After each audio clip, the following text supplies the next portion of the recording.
Hi everyone, I just want to talk about beginning the research process and formulating research questions. Most of you already have this down. You have a good process or you wouldn't be already in grad school. But sometimes, especially when I went back to school, it had been a long time since I'd been in school when I went back the first time to graduate school. And I had my first research paper due and I just couldn't get started. I was like, how do I even start a research paper? It's like, and I'd had kids by then, so I'm like, all right, once upon a time, no. It was really hard to get started with my first research paper in grad school. So I've been there, done that. I feel your pain. Um, but so most students go off the rails with their research papers in several different ways. Either their research question is too broad and they're trying to solve world peace in one little paper, or it's way too narrow. They want to learn about the microbe of monarch butterflies in September in Spring Hill, Tennessee. I don't know, something very too narrow. Um, or there's no research question at all. They're just kind of writing all over the page and it just goes everywhere. Um, so we want to avoid those things. One of the things I struggled with as a student, besides getting started again, was, I was great at finding sources. I am really good at it. I can find anything.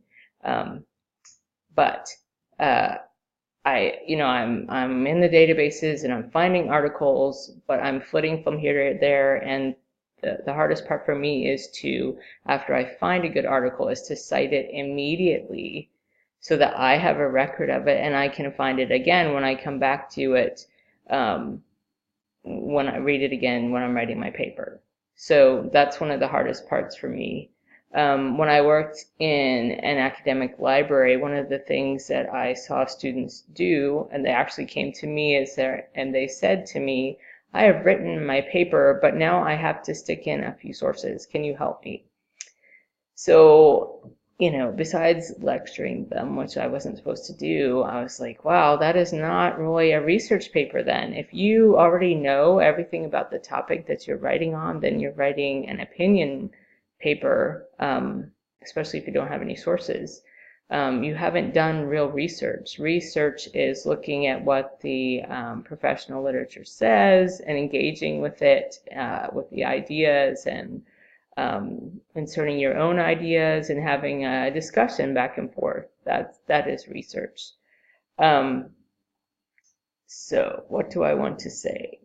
So another point is, are you giving enough time for your research when you start the research process? I know grad school, it goes quickly and you're just basically going from week to week. But if you can look ahead and see that you have a paper due or something that you have to research due, give yourself enough time. And remember in this age of Google that there are books still being written and there's some great books out there on libraries, the history of libraries, and you might want to consult these books. And if you don't have access to them at your local library, you're always welcome to use our great MTSU Walker Library. Also know that we have a great interlibrary loan program for journal articles as well as books. Interlibrary loan is just an incredible service. If you don't know what it is, you need to find that out because it's a basic service that libraries offer people. So I think that's all for getting started, and we'll see you in this first submodule.